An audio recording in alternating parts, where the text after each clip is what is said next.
အားလုံးပဲမင်္ဂလာပါကျွန်တော်တို့ဆွေးနွေးဖြစ်ပါတယ်ဒီနေ့မှာတော့ကျွန်တော်တို့ enemy လောကရဲ့တန်းဆုံးမျက်လုံးပိုင်ရှင်2ယောက်ဖြစ်တဲ့ဒီမာဒါရာဦးချီဟာနဲ့ဂိုဂျိုဆာတိုရိုတို့ကထိတ်တိုက်သွေးရှိခဲ့ပြီဆိုရင်ဘယ်လိုတွေဖြစ်မလဲဆိုတော့ဒီ Gunsman ရဲ့ animation ကိုကျွန်တော် recap လုပ်ပေးသွားမှာဖြစ်ပါတယ်ဒီ animation ကကျွန်တော်ရဲ့ကိုယ်ပိုင် animation မဟုတ်ဘဲနဲ့ကျွန်တော် recap အနေနဲ့ဒါပြန်တင်ဆက်ခြင်းဖြစ်ပါတယ် brother တို့အနေနဲ့ original video ကြည့်ချင်လို့ဆိုရင်တော့ဒီ channel မှာသွားကြည့်လို့ရပါတယ်ဗျသူ့ကိုလည်းကျွန်တော် credit ပေးပါတယ် okay ဒါဆိုရင်ကျွန်တော် recap လေးကိုကြည့်လိုက်အောင်ဗျ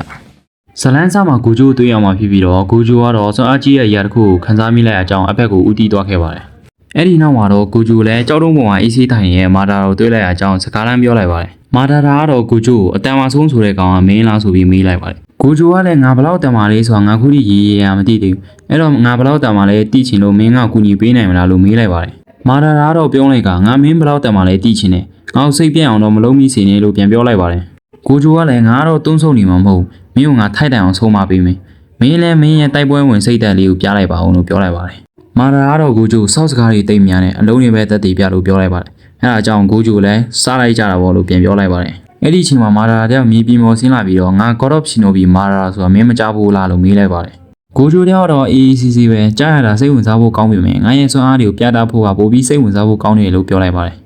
မာရာကတော့မင်းကကိုယ့်ကိုယုံကြည်မှုလွန်ကင်းနေရပဲမင်းရဲ့ပျော်ရွှင်တဲ့မျက်နှာလေးကိုမင်းရဲ့ဒုက္ခဖြစ်ပြောင်းလဲပေးမိဆိုပြီးတော့ပြေးဝင်လာခဲ့ပါတယ်။ဂိုဂျိုလည်းဘယ်တော့မှဖြစ်လာမှာမဟုတ်ဆိုပြီးတော့နှကောင်သားထိုင်ကျဆူချင်းနဲ့စတင်လိုက်ပါတယ်။ဂိုဂျိုတယောက်တော့တိုက်ခဲနေရင်မင်းရဲ့အမျက်နှာကမြန်သားပဲ။ဒါပေမဲ့အဲ့ဒီအမျက်နှာနဲ့ငါ့ကိုဖျော်ဖြေဖို့တော့မလိုတော့။မင်းမှမိုက်တာတစ်ခုရှိရင်ငါ့ကိုပြစမ်းပါလို့ပြောလိုက်ပါတယ်။မာဒါရာတယောက်လည်းမင်းရဲ့တောင်းဆိုမှုကိုလက်ခံနေဆိုပြီးတော့အုတ်ကာခေးတစ်လုံးချပေးလိုက်ပါတယ်။ God of Shinobi မာဒါရာဦးချီယာဆိုတာငါပဲ။မင်းကိုနောက်ဆက်တယ်လို့ဖြစ်သွားရင်ငါတောင်းပန်ပါတယ်။ဒါမဲ့စိတ်လှုပ်ရှားဖို့တော့ကောင်းခဲ့ပါလေလို့ပြောနေတဲ့အချိန်မှာပဲအဲ့ဒီကြောက်တုံးတီးတီးလေးလောက်နေတော့ငါ့ကိုတွေးပူဖို့တော့မလုံလောက်ဆိုတဲ့တန်နေသူကိုဂျိုကြောက်ကိုတွေးလိုက်ပါတယ်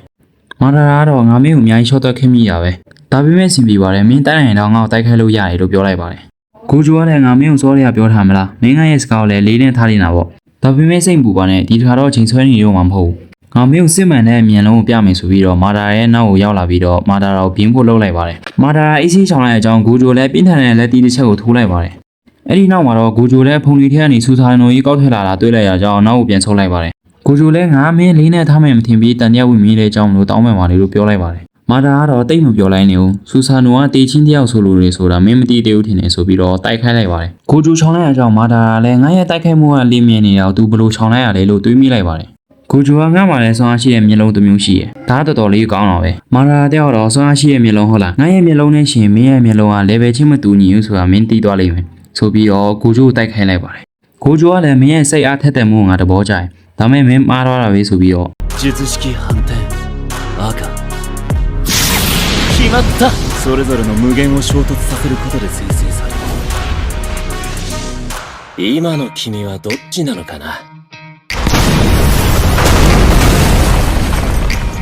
အဲ့ဒီနောက်မှာတော့ဖုန်လီကြားကနေကိုဂျိုထွက်လာပြီးတော့ဒါတော်တော်ပြောဖို့ကောင်းတာပဲနောက်ထပ်တိုက်ခိုက်မှာငါမစောင့်နိုင်တော့ဒီခါတော့ငါလည်းပဲဆိုပြီးတော့နောက်ထပ်တစ်ခါပြန်တိုက်ခိုက်လိုက်ပါတယ်ဂိုဂျိုတယောက်ဆူဆာနိုပြေးကန်တာကြောင့်ဆူဆာနိုလည်းနောက်ဘက်လွှင့်သွားပါတယ်ဂိုဂျိုကလည်းမင်းရမှာဒီလောက်ထူမယ်လို့မထင်ထားဆိုပြီးတော့ဒီဇလန်လေးရဲ့ဒီမှာပဲပြီးဆုံးသွားခဲ့ပါတယ်ကျွန်တော် recap လေးကိုကြည့်နေတဲ့တဲ့ဆိုရင် like လေးပေးခလို့ရပါတယ်ဗျ YouTube ကနေကြည့်နေဆိုရင် subscribe TikTok ကနေဆိုရင် follow လုပ်ခဲ့ဖို့ကျွန်တော်တောင်းဆိုပါတယ် Okay နောက်ဗီဒီယိုနဲ့တူကျွန်တော်ပြန်လာခဲ့ပါမယ်